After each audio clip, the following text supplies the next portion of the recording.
Hello everyone, welcome to the Chemidope. तो आज हम देखने जा रहे हैं कि क्वेश्चंस क्या आ सकते हैं, SN1 एंड SN2 से रिलेटेड क्वेश्चंस क्या आ सकते हैं। देखो, मैंने आज सुबह ही एक वीडियो अपलोड की थी SN1 एंड SN2 मैकेनिज्म पूरा समझाने के लिए, ठीक है।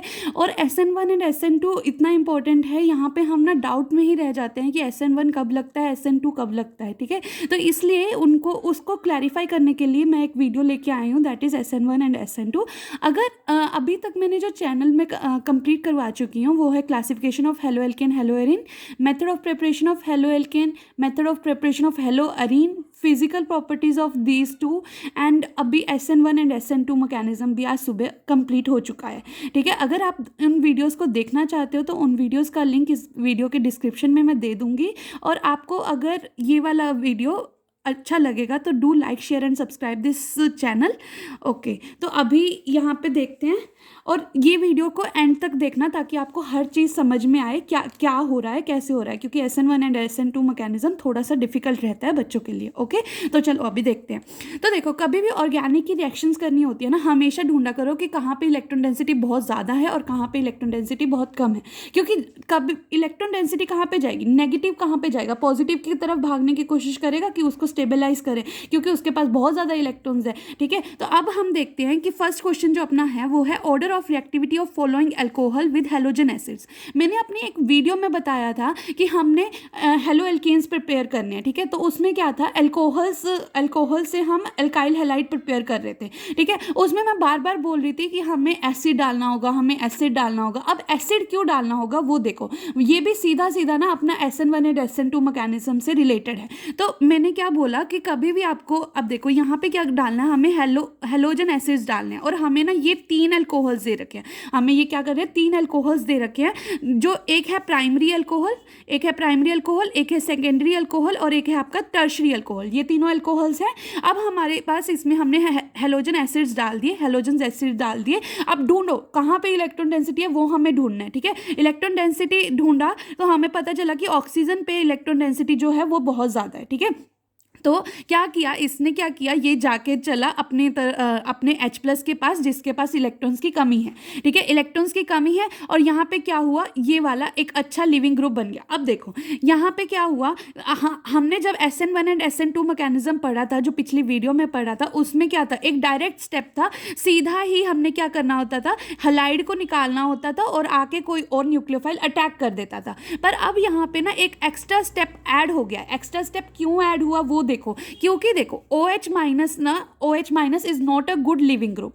क्यों गुड लिविंग ग्रुप नहीं है, क्योंकि यहाँ पे क्या है कि ये क्या है, हैलाइड से अच्छा लिविंग ग्रुप नहीं हो सकता। क्योंकि क्या होता है, हमारे पास जब हम राइट की तरफ जाते हैं, जैसे कार्बन है, नाइट्रोजन है, ऑक्सीजन है और फ्लोरीन है, ठीक है। यहाँ राइट की तरफ जाते हुए इलेक्ट्रोनेगेटिविटी बढ़ जाती है, तो हमारे पास ये फ्लोरीन जो नेगेटिव चार्ज को अच्छा स्टेबलाइज कर सकता है। पर अगर हमने सीधा क्या किया, OH माइनस निकाल दिया, तो वो अच्छा लिविंग ग्रुप नहीं होता। तो ये क्या करता है, एक तरह से इसे अच्छा लिविंग ग्रुप बना देता है। कैसे बना देता है, देखो यहाँ पे क्या है, पॉजिटिव चार्ज ऑन ऑक्सीजन। ये पॉजिटिव चार्ज, खतरनाक पॉजिटिव चार्ज है कि ऑक्सीजन एक इलेक्ट्रोनेगेटिव एटम होने के बावजूद भी क्या हो रहा है, इसके ऊपर पॉजिटिव चार्ज आ रहा है। तो क्या करता है कि ये क्या करता है, बॉन्ड के इलेक्ट्रॉन अपनी तरफ खींच के ले जाता है, तो H2O बहुत ईजिली निकल जाता है। और H2O क्या है, एक न्यूट्रल हमेशा पॉजिटिव और नेगेटिव से ज़्यादा स्टेबल होता है, कि कोई चीज़ स्टेबलाइज करना ज़्यादा पसंद करेगी ना अपने आप को,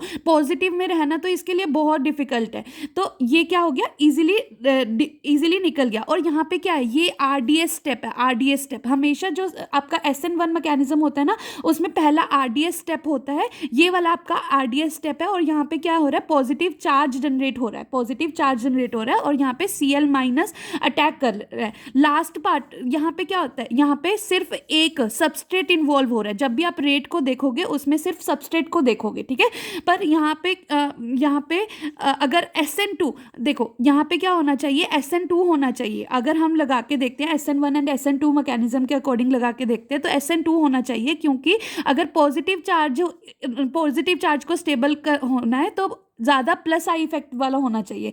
यहाँ पे SN2 मैकेनिज्म ज़्यादा फेवरेबल होगा। अब हम देखते हैं ये बनाने के लिए दिखाया है मैंने आपको। अब हम देखते हैं कि अब ये क्या है, सेकेंडरी है, यहाँ पे भी वही स्टेप होंगे, OH2 प्लस ये H2O निकलेगा और यहाँ पे पॉजिटिव आएगा, Cl माइनस अटैक करेगा, है ना। पर यहाँ पे ये जो पॉजिटिव चार्ज है ये इससे ज़्यादा स्टेबलाइज है, ये इससे क्या ज़्यादा स्टेबलाइज है। क्यों स्टेबलाइज है? क्योंकि यहाँ पे 2 इंडक्टिव इफेक्ट देने वाले ग्रुप लगे हुए हैं, और थर्ड वाला तो इससे भी ज़्यादा स्टेबलाइज कर रहा है, इससे भी ज़्यादा इंडक्टिव इफेक्ट दे रहा है, तो और भी ज़्यादा स्टेबलाइज कर रहा है इस प्लस चार्ज को, है ना। तो इसलिए जो अपना क्वेश्चन था, अपना क्वेश्चन क्या था कि हमें ऑर्डर बताना है, रिएक्टिविटी का ऑर्डर बताना है। तो हमारे पास क्या होगा, 3 डिग्री सबसे ज़्यादा स्टेबल करेगा 2 डिग्री से, फिर 1 डिग्री से, है ना, यही होगा।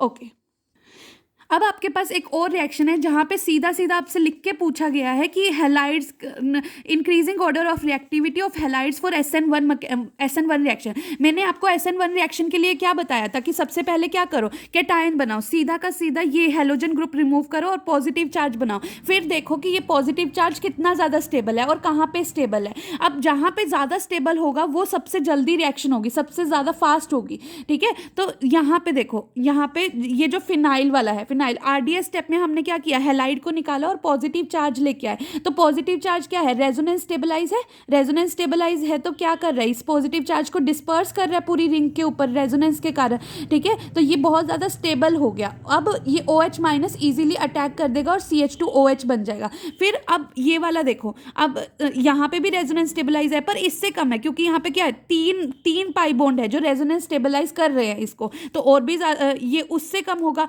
फिर ये वाला आएगा, क्योंकि यहाँ पे क्या है, ये टर्शरी है, ये सेकेंडरी है, सॉरी सेकेंडरी है कार्बोकेटाइन, और ये क्या कर रहा है, इजीली इसके ऊपर अटैक कर रहा है। तो आप देख रहे हो कि हमें SN1 में कैसे प्रोसीड करना है। अगर हमें पूछ लिया जाए कि SN1 कैसे करना है, तो हमारे पास ये pH CH2X वाला सबसे ज़्यादा होगा, फिर ये वाला होगा और ये वाला होगा, लास्ट में ये वाला होगा। ये सेकेंडरी हो गया, ये आपका रेजोनेंस स्टेबलाइज हो गया, और ये भी आपका रेजोनेंस स्टेबलाइज हो गया, ठीक है। ओके, अब हमारी SN1 की 2 एग्जाम्पल्स हो गई हैं। अब हम देखते हैं SN2 की 2 एग्जाम्पल्स देख लेते हैं ताकि ये भी हमारा क्लियर हो जाए। देखो, the order of rate of hydrolysis of alkyl halide 1 degree 2 degree 3 degree तो and CH3X by the SN2 pathway. तो हमें देखना है कि SN2 पाथवे कौन सा सबसे बेटर फॉलो करेगा। तो SN2 को याद करो, SN2 को कैसे होता था कि हमारे पास एक सबस्ट्रेट होता था, इसकी एक ट्रांजिशन स्टेट बनेगी, ट्रांजिशन स्टेट बनती है और OH माइनस जो पीछे से अटैक करता है। जो आपकी ट्रांजिशन स्टेट होनी चाहिए वो बल्कि नहीं होनी चाहिए, वहाँ पे जो सब्स्टिट्यूएंट्स हैं वो आपके बल्कि नहीं लगने चाहिए, यही होता था SN2 में। तो यहाँ पे क्या हो रहा है, ये इजीली अटैक कर जाएगा CH3X में, इजीली अटैक कर जाएगा। अब आप बोलोगे कि ये भी प्राइमरी है और ये भी प्राइमरी है, पर प्राइमरी कैसा भी हो सकता है ना, मान लो ये भी तो प्राइमरी है, CH3 CH2X ये भी तो प्राइमरी है। तो यहाँ पे सबसे पहले ये वाला, पर यहाँ पे क्या कर दिया हमने, एक बल्कि ग्रुप लगा दिया जो ट्रांजिशन स्टेट की बल्किनेस को बढ़ा रहा है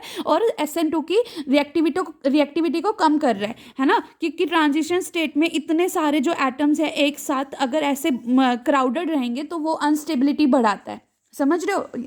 यहाँ पे ट्रांजिशन स्टेट बनती है और SN1 में हमारा इंटरमीडिएट बनता है, ठीक है। यहाँ पे ट्रांजिशन स्टेट बनती है, ट्रांजिशन स्टेट आप बताने के लिए बता सकते हो पर आप ना इजीली इसको आइसोलेट नहीं कर सकते, इंटरमीडिएट को आप आइसोलेट कर सकते हो। अब यहाँ पे देखो, यहाँ पे ये और भी बल्कि हो गई, तो देख रहे हो कि ऑर्डर ऑफ रिएक्टिविटी क्या होना चाहिए, ऑर्डर ऑफ रिएक्टिविटी हमारा CH3X का सबसे ज़्यादा होना चाहिए, फिर 1 डिग्री का, फिर 2 डिग्री का, फिर 3 डिग्री का, सबसे लास्ट में 3 डिग्री वाले पॉइंट पे आप हमेशा SN1 को देखना, हमेशा SN1 को। बस एक लास्ट एग्जांपल और रही है SN2 की। अब इनमें देखो, ये क्या है आपका, ये आपका सेकेंडरी है, ये आपका सेकेंडरी है देखो, और ये आपका क्या है, प्राइमरी है, और ये आपका क्या है, 3 डिग्री है, 3 डिग्री, और ये आपका क्या है, 2 डिग्री अल्काइल हैलाइड है। तो कौन सा सबसे ज़्यादा करेगा, प्राइमरी। बोला था ना मैंने कि हमें क्या चाहिए होता है SN2 में, जो ट्रांजिशन स्टेट होनी चाहिए उसमें स्टेरिक हिंड्रेंस सबसे कम होनी चाहिए, यही हमें चेक करना होता है SN2 के लिए। अच्छा, तो अभी जो अगली वीडियो आएगी वो E1 एंड E2 के बेसिस पे आएगी और उसको देखना ज़रूरी है क्योंकि बहुत अच्छा एक्सप्लेन होगा और आप देखना कि आपको क्लियर होगा कि SN1 कब करना है, SN2, E1 एंड E2 कब करना है, ठीक है। तो नेक्स्ट वीडियो में मिलते हैं कि और आपको इन वीडियोस का लिंक, जो पहले वाली वीडियोस हैं इनका लिंक इस वीडियो के डिस्क्रिप्शन में मिल जाएगा। और अगर आपको खुद भी कोई टॉपिक समझना है तो वो भी आप इस वीडियो के कमेंट में डाल सकते हो कि हाँ हमें ये वाला टॉपिक इसमें और क्लियर चाहिए, ठीक है। हेलो एल्केन वाले टॉपिक में से। Thank you so much for watching. और अगर आपको ये समझ आया, अच्छा लगा, तो do like share and subscribe this channel.